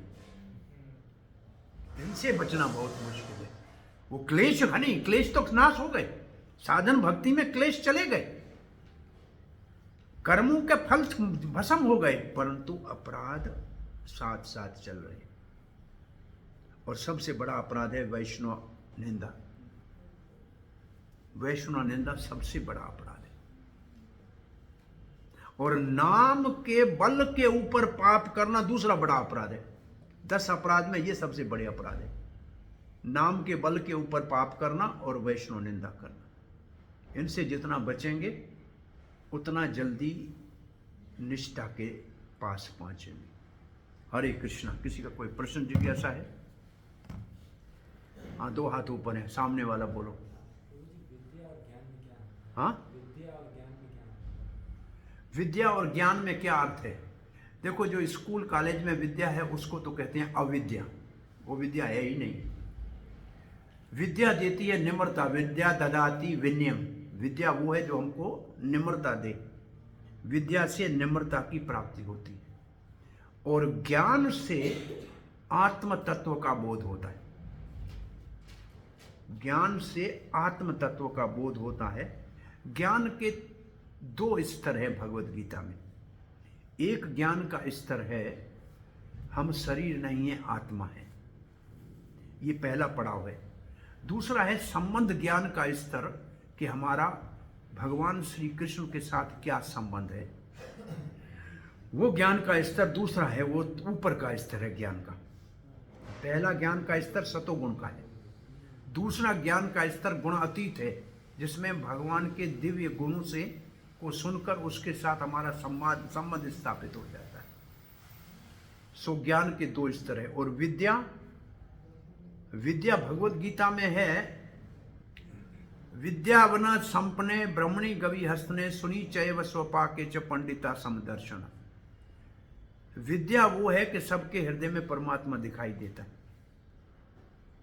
विद्या में निम्रता इतनी होती है, उसमें हमारे ब्राह्मणी गवि हस्तमी, ब्राह्मण हो गया वर्ण आश्रम, गाय हो गई जाति, पशु जाति, पक्षी जाति, हाथी, गाय, कुत्ता, कुत्ता खाने वाला ब्राह्मण, इनके अंदर कोई भेद नहीं देखता है, इनके अंदर कोई भेद नहीं देखता है। और विद्या की परिभाषा ये है, गीता के अंदर विद्या की परिभाषा ये है। हरे कृष्णा। थोड़ी देर में फोन करा दो, कथा करा दो, 1 मिनट करा दो।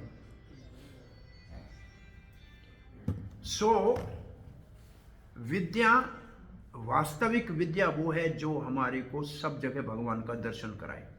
यारे दाखो तारे, जहां देखे तहां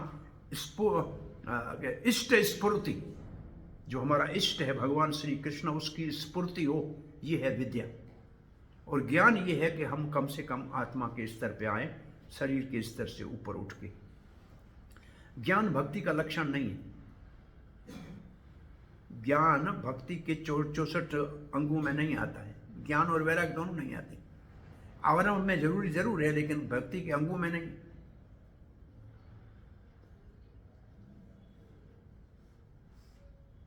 विद्या वास्तव में निम्रता देती है, और निम्रता भक्ति के लिए बहुत सहायक है। तृणादपि सुनिचे में निम्रता बहुत सहायक है। अगर वास्तविक विद्या है तो हमारे अंदर निम्रता होगी, और निम्रता भक्ति का एक गुण है।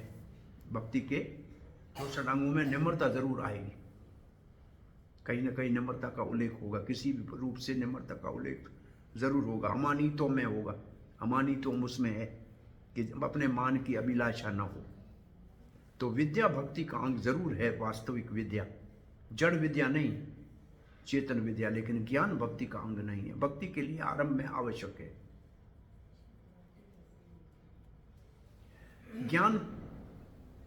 ज्ञान और विज्ञान है।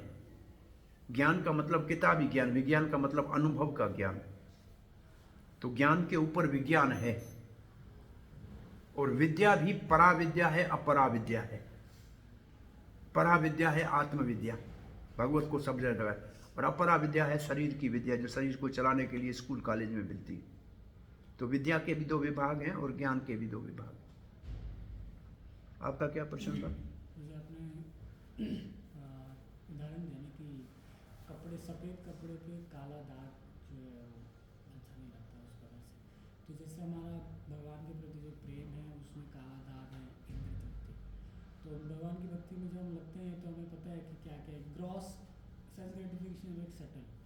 तो सूक्ष्म रूप से कितने हद तक इंद्र तृप्ति जो है ये भावना रहती है, सूक्ष्म रूप से भी। तो तो उससे सावधान कैसे रह सकते प्रभु जी कहते हैं जो कपड़े के सफ़ेद कपड़े का दाग कहा गया था एक श्लोक में, तो प्रेम में अगर इंद्रिय तृप्ति है तो वो दाग है।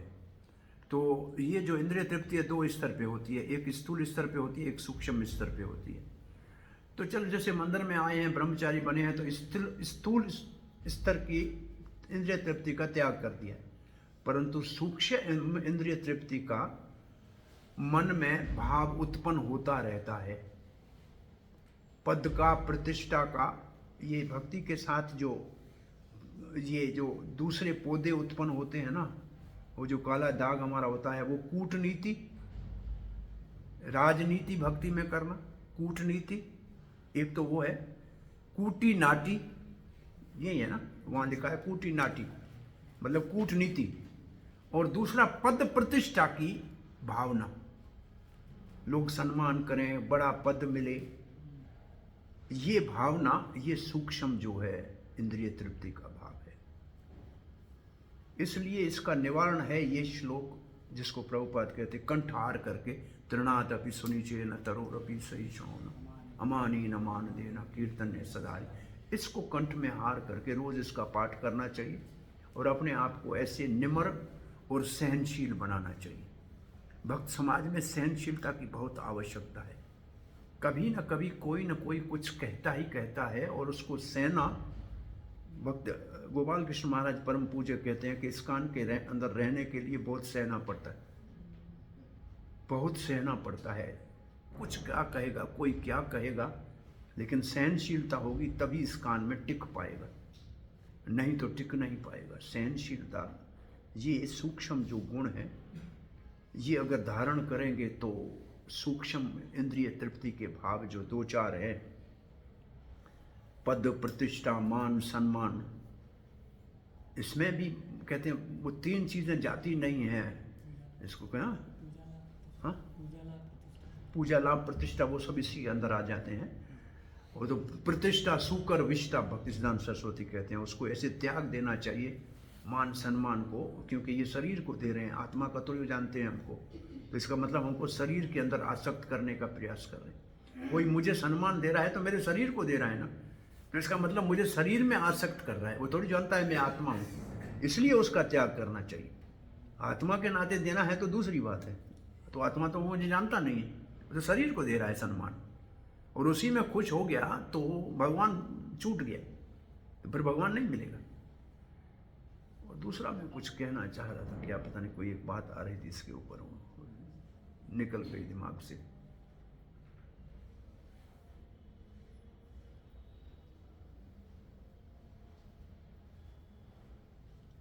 कोई आ रहा था, वो चला गया, विचार था कोई। वो तीन चीजें कहते हैं दुनिया में,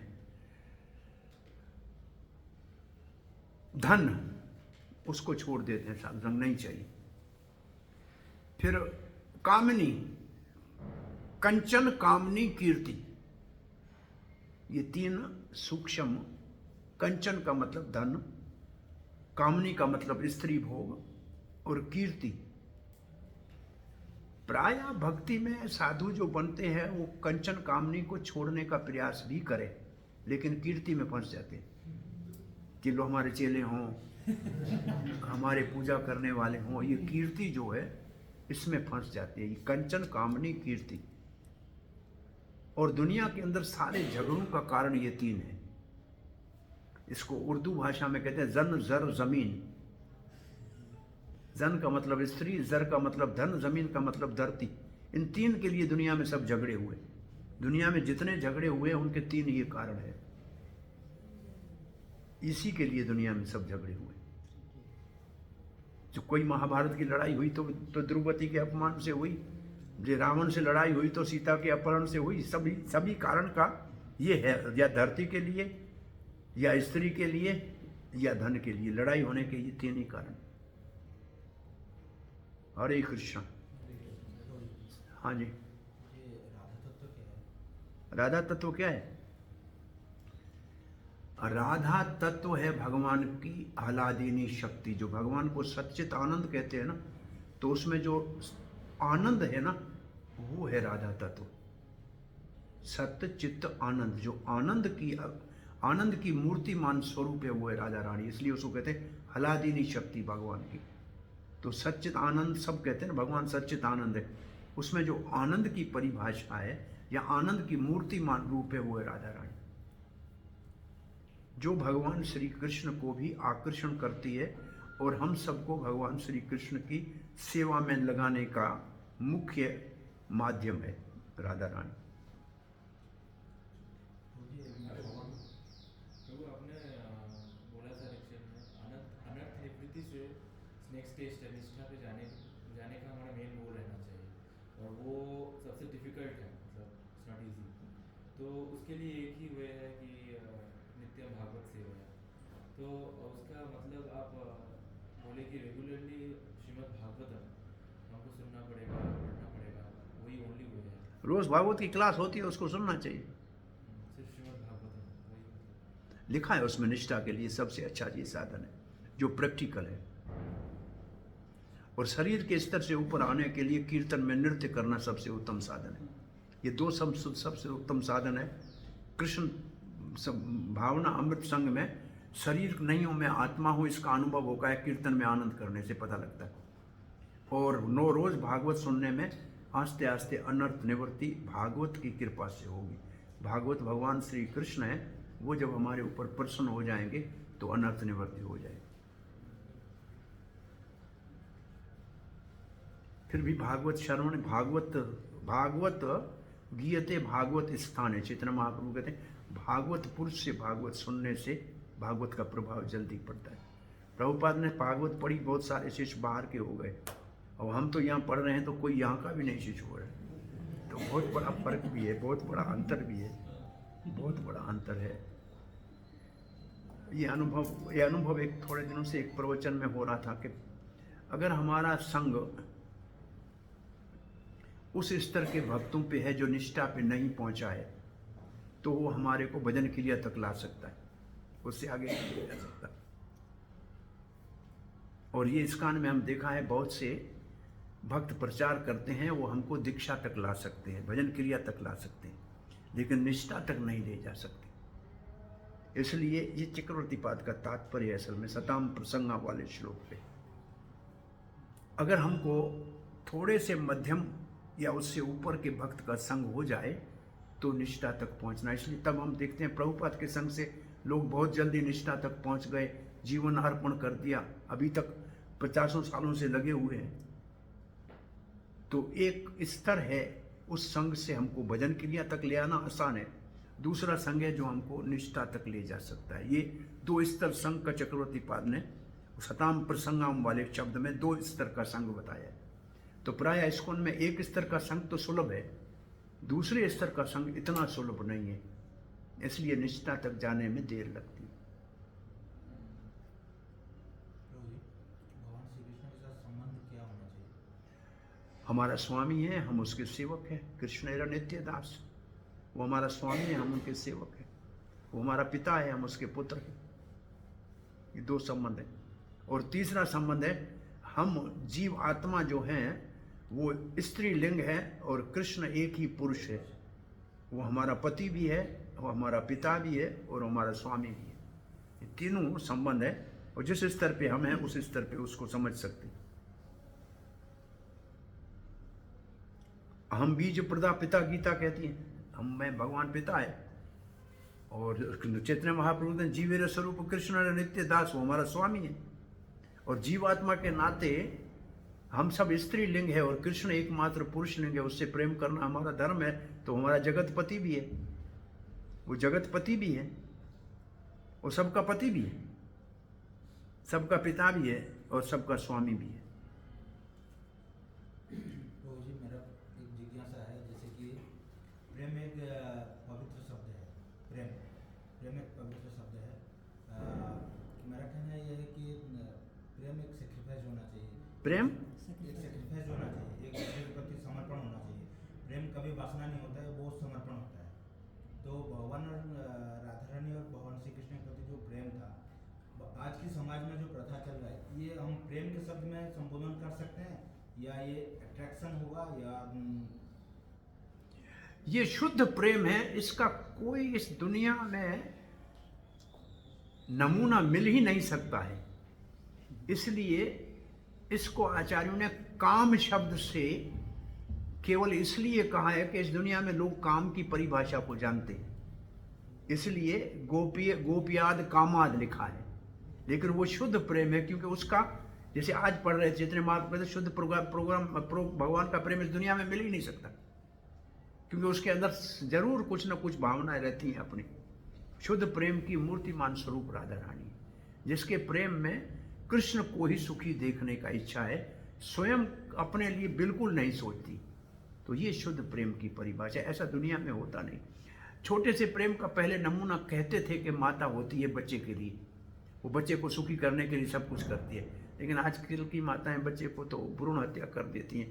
उन्होंने ये एक सौभाग्य भी गंवा दिया जो उनका था। श्रील प्रभुपाद की जय। निताई गौर प्रेमानंदे।